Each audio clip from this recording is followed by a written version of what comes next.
వయసు ఎంత ఉంటుంది? ఆయన 34 ఉంటా. అందరం ఉన్నాము. ఓకే, అందరికి సంతోషమే. కానీ కొద్దిగా అవి అమలయ్యేటట్టు కూడా మీరు కొద్దిగా చర్య చేసుకోండి. ఆ 2,30,000 అయితే ఎవరు రెస్పాన్స్ కూడా కొద్దిగా మీరు చర్య చేసుకొని ఎంపీడో గారిని సెక్రటరీ గారు చెప్పి స్టార్ట్ చేయండి. వాళ్ళ ఇంట్లో మాత్రం ఒక ఉద్యోగం మేడం మీకు గుర్తు చేస్తారు. వాళ్ళ కుటుంబము వాళ్ళ కుటుంబం లక్ష్యం మీద ఆధారపడు. కానీ ఆయన చనిపోయాడు. కానీ ఇప్పుడు మీ మీద ఆధారపడుతుంది. మీరు ఒక ఉద్యోగం ఇచ్చారనుకో, ఆ ఉద్యోగం మీద ఆధారపడే కుటుంబం వస్తుంది. ఆ ఉద్యోగం ఇచ్చే ప్రయత్నం చేయండి. మీరు కూడా సార్ 5 లక్షలు కూడా తిరిగి చెప్పారు కూడా కొద్దిగా రెస్పాన్స్ తీసుకొని వాళ్ళ కుటుంబంలో తిరిగేటట్టు కూడా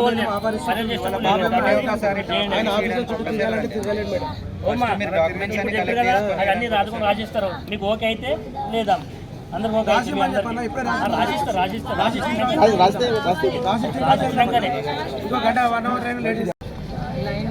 లక్ష్మయ్య విద్యుత్ ఘాతంతో మరణించడం నిజంగా తీవ్ర విచారకరం. గ్రామ పంచాయతీలో బాగా పనిచేస్తున్నారు.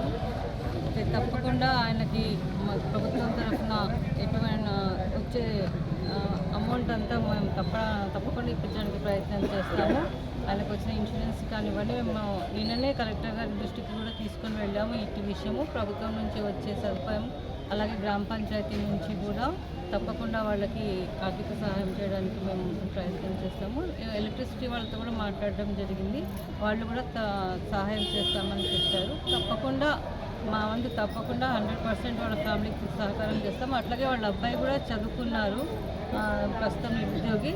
వారి క్వాలిఫికేషన్స్ ప్రకారం కూడా వారికి ఏదైనా ఉద్యోగం ఇప్పించడానికి కూడా మేము ప్రపోజల్స్ గ్రామ పంచాయతీ నుంచి కలెక్టర్ గారికి సబ్మిట్ చేస్తాం.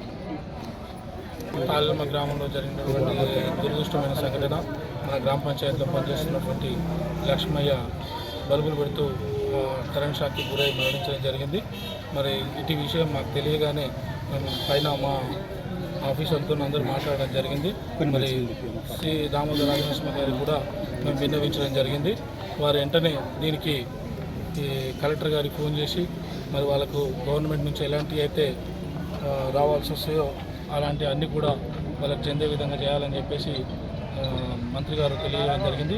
మరి ఇక్కడికి వచ్చి మేము అదేవిధంగా వారికి అదే చెప్తున్నాం. మరి ఎలక్ట్రిసిటీ డిపార్ట్మెంట్ నుంచి కూడా డిఈ గారు మరి 5 lakhs వరకు వాళ్ళకు ఇచ్చే అవకాశం ఉంది, ఇద్దామని చెప్పేసి వాళ్ళు కూడా చెప్పడం జరిగింది. మరి గ్రామ పంచాయతీ నుంచి కూడా మన స్పెషల్ ఆఫీసర్ గారు, ఎంపీడీఓ గారు అందరూ వచ్చారు. వీళ్ళందరూ కూడా అబ్బాయి చదువుకున్న అబ్బాయి ఉన్నారు కాబట్టి అతనికి ఏదైనా ఉద్యోగం ఇచ్చే విధంగా ప్రయత్నిస్తాము. తప్పకుండా వారికి ఏదైనా న్యాయం జరిగే విధంగా పనిచేద్దామని చెప్పి చెప్తున్నారు.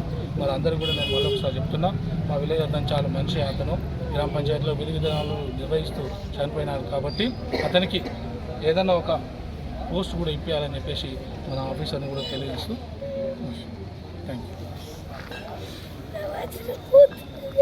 సార్ మీరు ఒకటి రాతపూర్వం కూడా రాసిస్తే వీళ్ళకు మేడం ఒకటి ప్రభుత్వం సబ్సిడీ ఇస్తామని చెప్పి రాసిస్తే అయిపోతుంది. అయితే ఎందుకంటే చింతకుంట ఇంతకుముందు సేమ్ జరిగింది. వాళ్ళకి మాట ఇచ్చారు కానీ ఇప్పటివరకు ₹1 రాలేదు. వాళ్ళు ఎవరిని అడగాలి? తిరిగి వాళ్ళు ఇప్పటికీ అంటారు వాళ్ళకి ఇప్పుడు డబ్బులు వస్తలేవు. ఇప్పుడు నేను చెప్తారు మొదటి డబ్బులు వస్తాయి, అందుకే ఒక రాజకీయ రాసింది మీరు రాసిస్తే వాళ్ళు రేపు అడుగుతారు. మేడం చెప్పింది అదే, మాకు మేడం నమ్మకం ఉంది. మేమే క్యూ న్యూస్ ఛానల్లో పనిచేయటకు అనుభవం గల సీనియర్ వీడియో ఎడిటర్స్ కావాలను సంప్రదించవలసిన నెంబర్ 8688926084. qnewsads@gmail.com ను సంప్రదించండి. లైక్ చేయండి.